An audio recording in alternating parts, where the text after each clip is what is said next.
এই মহান বলির দরবারে আসাটা এটা একটা ভাগ্যের ব্যাপার। এখানে যে এই দরবারের আঙ্গিকে, দরবারের আশেপাশে যেই মাত্র আপনি পা দিবেন, তখনই মনে হয় যেন একটা প্রেমের ঢেউ আপনার ভিতরে উদ্ভাসিত হয়।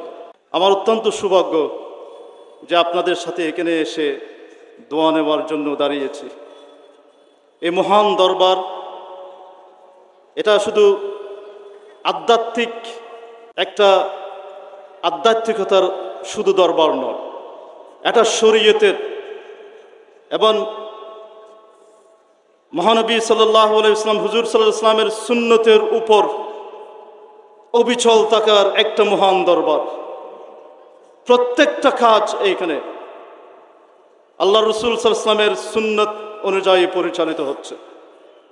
এ দরবার আমি আবির্ভূত, সত্যিকারভাবে আবির্ভূত, সত্যিকারভাবে আমি আপ্লুত। এখানে অনেক কিছু শিখার আছে, অনেক কিছু জানার আছে। এ দরবারে যদি কেউ না আসে তাহলে তার জীবন কোনো সুন্নি আকীদা, কোনো তাসাউফের কোনো ব্যক্তি যদি দাবি করে আমি তাসাউফে বিশ্বাস করি এবং সে আদ্রসী দরবারে মহান দরবারে আসেনি, তার জীবনে তাসাউফের শিক্ষাটা অসম্পূর্ণ হয়ে থাকবে। খাজা বাবা ফরিদপুরি প্রেমের এক মহাসাগর এখানে সৃষ্টি করে দিয়েছেন। এখানে আসলে পরে যদি আপনার চোখ দিয়ে পানি না আসে, আপনার ক্রন্দন না আসে, আপনার অন্তর যদি নম্র না হয়ে যায়, তাহলে আমাকে বলবেন। আমার বাসা ধানমন্ডি, আমার চাকরি করি আমি বনানীতে, আমাকে গিয়ে পাবেন, আমাকে বলবেন। আপনার দিল, আপনার অন্তর সবকিছু এখানে এত নম্র হয়ে যায়। এই যে ঠান্ডা মারে, এটা হচ্ছে একমাত্র বিশ্ববলির কারামত। আল্লাহ সুবহানাহু ওয়া তাআলা যদি ওনাকে সেই মনসবের, সেই বেলায়েতের মনসবে যদি আদিষ্ট না করতেন, তাহলে কোনোদিন এটা সম্ভব হতো না। আপনার অন্তরকে আকৃষ্ট করার। দেখেন ওলিয়ে ইকরামরা অন্তরের, এরা অন্তর দিয়ে দেখে, এরা অন্তরকে পরিশুদ্ধ করে। আমাদের অন্তরে যে কলুষিত আছে, আমাদের অন্তরে যে বিভিন্ন ধরনের ফিতনা ফেসাদ আছে, আল্লাহর বলিরা, আল্লাহর বলিদের সান্নিধ্যে আসার কারণে এই ফিতনা ফেসাদ এইগুলো সম্পূর্ণভাবে পরিশোধিত হয়ে যায়। এই কারণে আজকে আমরা এসেছি। আমি অত্যন্ত আবেগ আপ্লুত এটাই দেখে যে এখানে হাজার হাজার ভাইরা পরিশ্রম করতেছেন, হাজার হাজার ভাইরা তো আন্তরিকতার সাথে, এত মহব্বতের সাথে, ওদের মহব্বতের টান, ওদের আন্তরিকতার টান, ওদের ভালোবাসার অবস্থা দেখে এটা অসাধারণ একটা গল্প হয়ে যায়। আমি বলবো যারা এখনো আল্লাহর ওলিদের বিপক্ষে কথা বলে, মাজার ভাঙ্গা সম্পর্কে চিন্তা ভাবনা করে, তাদেরকে বলবো ভাই একবার আদ্রসী আসেন, দেখে যান প্রেমের কি খেলা হয় এখানে। এখানে আসেন, এই প্রেম সাগরে আসেন, দেখেন প্রেমের ঢেউটা কেমন হয় দেখেন, এবং খোদা প্রেমের, আল্লাহর প্রেমের, যেটা আল্লাহর প্রেম সেটা কেমন হয়, কেমন খাঁটি হয়, সেটা দেখার জন্য আপনি আসেন এই খাজা বাবা ফরিদপুরের দরবারে। আল্লাহ সুবহানাহু হাদিসে পাকের মধ্যে আসতেছেন, আল্লাহর হাবিব সাল্লাল্লাহু আলাইহি ওয়াসাল্লাম বলেছেন যে কি আল্লাহ সুবহানাহু ওয়া তাআলা যখন কোনো ব্যক্তিকে পছন্দ করেন, তখন জিব্রাইলকে ডেকে নেন। জিব্রাইলকে বলেন, হে জিব্রাইল, আমি অমুক ব্যক্তিকে পছন্দ করি, ইন্নী উহিব্বু ফুলানান ফাহিব্বাহু। হে জিব্রাইল, আমি ফরিদপুরের ওই অঞ্চলের ওই প্রত্যন্ত গ্রামের ওই ব্যক্তিকে পছন্দ করি, তুমি পছন্দ করো। তখন জিব্রাইল আসমানের মধ্যে যারা ফেরেশতারা আছেন তাদের মধ্যে ডাক দেন, ডেকে বলেন যে কি, হে ফেরেশতারা, তোমরা শুনো যে আল্লাহ সুবহানাহু ওয়া তাআলা ওই ব্যক্তিকে পছন্দ করেন, তোমরাও পছন্দ করো। তখন আসমানের সমস্ত ফেরেশতারা ওই ব্যক্তিকে পছন্দ করতে লাগেন। তারপরে ওনার পছন্দ, ওনার ভালোবাসাটা জমিনের উপর দেওয়া হয়। ওনার কবরেতে যে খাজা বাবা ফরিদপুরি, আপনি এটা মনে করেন না যে আপনাকে, আমরা প্রথম এই বাংলার জনগণ, এই অঞ্চলের জনগণ প্রথম ওনাকে পছন্দ করেছি, ওনাকে ওনার প্রতি আকৃষ্ট হয়েছে, না, উনি অনেক আগে আল্লাহর মাহবুব বনে গিয়েছেন, আসমানে কবুল হয়েছেন, জমিনে আসছে অনেক পরে। এই আল্লাহর ওলিরা প্রথম আসমানে কবুল হয়, তারপরে জমিনে এসে। এটা মহান, এটা প্রেমের এক মহাসাগর। এখানে এসে অন্তর পরিশুদ্ধের জন্য, এবং এখানে আসা হয় এই অন্তরকে ভালোবাসার, আল্লাহ প্রেমের, খোদা প্রেমের মাধ্যমে আল্লাহর নৈকট্য হাসিল করার জন্য। এখানে হাজার হাজার মানুষ জিকির, এটা কত বাংলাদেশের বিরল।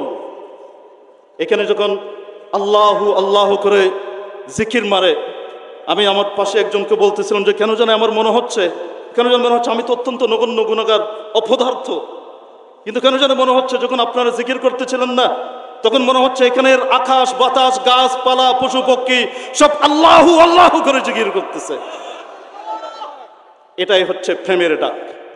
আপনারা যখন ইয়া নবী সালাম আলাইকে বলেন না, এতগুলো লোক এত ইশক মহব্বতের মাধ্যমে, এত আদবের মাধ্যমে। আমি বলবো যে বাংলাদেশের অনেক দরবার আছে, এই দরবারগুলোর প্রতি আমার আবেদন থাকবে, আমার আকুল আবেদন থাকবে, যদি আপনারা আদব শিখতে চান, সত্যিকারের তাসাব্বুফের আদব শিখতে চান, তাহলে আসেন খাজা বাবা ফরিদপুরের দরবার দেখে যান। এখানে আদব শেখা হয়।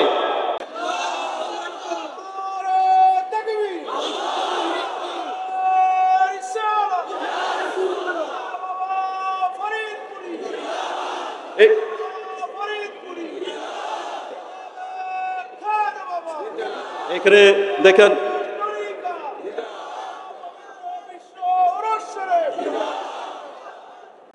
আল্লাহ সুবহানাহু ওয়া তাআলা কোরআনে মজিদের মধ্যে সূরা কাহফের মধ্যে যখন আল্লাহ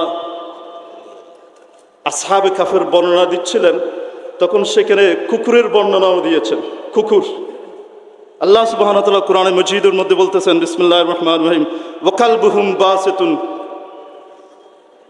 যারাআইহি, যে তার দুইটা পা, কালবুহুম ওনাদের কুকুর, যেটা এক কুকুরের পা দিয়ে আসহাবে কাহফের গর্তের দিকে কুকুর তাকিয়ে আছে। কুকুর কিন্তু শত শত বছর ধরে আসহাবে কাহফের সাথে ছিলেন, চোখ খোলা, চোখ কিন্তু একবার বন্ধু মন্দ হয়নি। এক কুকুরের প্রশংসা আল্লাহ করেছেন। কুকুর কিন্তু নাপাক। কেন করেছেন আল্লাহ কুকুরের প্রশংসা? কারণ ওই কুকুর আল্লাহর ওলিদের মহব্বতের মধ্যে নিজেকে ফানা করে দিয়েছিলেন। এজন্য কুকুরের ওই ভালোবাসাটা আল্লাহ সুবহানাহু ওয়া তাআলা পছন্দ হয়েছে। ঠিক কুকুরটা হচ্ছে ওয়াফাদার। এই ওয়াফাদারি যখন আপনার এবং আমার মধ্যে এসে যাবে না, যখন আমরা নিজেদের অস্তিত্বকে বিলীন করে দিব, তখন বুঝবেন যে কে খাজা বাবা ফরিদপুরের কি ফয়েজ আপনার মধ্যে ঢুকতেছে। আপনার কোনো সমস্যা হবে না, কেউ আপনার গায়ে হাত দিতে পারবে না, যতক্ষণ পর্যন্ত খাজা বাবা ফরিদপুরের তাওয়াজ্জু আপনার মধ্যে থাকবে ইনশাআল্লাহ। আমরা যারা এ দরবারে আসছি, আমাদের একটা কথা, আমরা প্রত্যেকে নিজের এলাকায় চলে যাব। আমরা নিজেরা একজন অ্যাম্বাসেডর হিসেবে দরবারের কাজ করব। আমাদের চাল চলন, কথাবার্তায় সব কিছুতে যেন এটা পরিলক্ষিত হয়, সেটা আমাদেরকে চিন্তা করতে হবে। উগ্রতাতে আমরা বিশ্বাস করি না, কোনো উগ্রতা আমরা বিশ্বাস করি না। আরেকটা কথা মনে রাখবেন, আমি এটা বলতে চাচ্ছি, যারা এখানে ছাত্ররা আছে তোমাদের প্রতি সেটা, নাও listen to me very carefully, those of you who are students. This is my message to you. This Bangladesh belongs to the saints. These are the saints who have brought Islam in this country. The saints of Allah subhanahu wa ta'ala, they spread the message of equality. They spread the message of love. They spread the message of affection to the humanity. So therefore, don't ever dare vandalize any Hanukkah, any shrine of Sufi. And in this particular Hanukkah, what I see here is that here the orphans are fed, homeless are sheltered, no discrimination, regardless of your background, everyone is treated equally. প্রত্যেকটা ব্যক্তিকে এখানে equally treat করা হচ্ছে। এটাই হচ্ছে আল্লাহর ওলিদের মহত্ব। আল্লাহর ওলিদের এই বাংলাদেশ, এই জনপদের প্রত্যেকটা গ্রামে আল্লাহর ওলিদের পদচারণ আছে। এই বাংলার প্রত্যেকটা অঞ্চলে আল্লাহর ওলিরাই আপনাদেরকে শিখিয়েছেন আল্লাহু আকবার করে আজান দেওয়া, বিসমিল্লাহ আউযুবিল্লাহ বিসমিল্লাহ বলে কোরআনের বাণী শিখিয়েছেন আল্লাহর ওলিরা। তাই আল্লাহর ওলিদের সাথে বেয়াদবি করবেন না, ক্ষমতা যাওয়ার স্বপ্নও দেখবেন না। আমাকে দোয়া করবেন, এবং আমি আপনাদের দোয়ার জন্য এখানে এসেছি। আমি অত্যন্ত নগণ্য অদম একজন ব্যক্তি। এই যে আপনাদের কাছে আমি দোয়া চাই, দোয়া করবেন এবং যাতে এই খাজা বাবা ফরিদপুরি রহমতুল্লাহের তাওয়াজ্জুর মাধ্যমে আমি নিজের জীবনকে আরো ধন্য করতে পারি, সে দোয়া চাই। এবং সবার প্রতি আমার সালাম জানিয়ে দোয়া চেয়ে বিদায় নিচ্ছি। আসসালামু আলাইকুম ওয়া রাহমাতুল্লাহি ওয়া বারাকাতুহু। আলহামদুলিল্লাহি রাব্বিল আলামিন والصلاة والسلام على إمام الأنبياء والمرسلين وعلى آله وأصحابه أجمعين أما بعد أعوذ بالله من الشيطان الرجيم بسم الله الرحمن الرحيم إن الله وملائكته يصلون على النبي يا أيها الذين آمنوا صلوا عليه وسلموا تسليما صلى الله على سيدنا محمد وآله وصحبه وبارك وسلم بلغ العلا بكماله كشف الدجى بجماله حسنت جميع خصاله صلوا عليه وآله يا رحمة للعالمين أنت شفيع المذنبين أكرم لنا يوم الحزين فضلا وجودا والكرم بلغ العلا بكماله كشف الدجى بجماله حسنت جميع خصاله صلوا عليه وآله محترم معزز বিশ্বওয়ালি হুজুর সৈয়দনা খাজা বাবা ফরিদপুরি রহমতুল্লাহ আলাইহ আশিকান মুরিদিন ভক্ত এবং এই জনপদের বাংলাদেশ এবং পার্শ্ববর্তী দেশ ভারত থেকে আগত বাংলার বিভিন্ন প্রান্ত থেকে আগত জাকিরিন শাকিরিন ভাইরা এবং মঞ্চে উপবিষ্ট মাহতারাম উলামায়ে কেরাম এবং সম্মানিত বক্তাবৃন্দ, সবাইকে আমি আন্তরিকভাবে আবারও সালাম জ্ঞাপন করছি। আসসালামু আলাইকুম ওয়া রাহমাতুল্লাহি ওয়া বারাকাতুহু। আমার মূলত আজকে আসার কারণটা হচ্ছে আপনাদের সাথে সাক্ষাৎ হওয়া এবং আপনাদের দোয়া নেওয়া।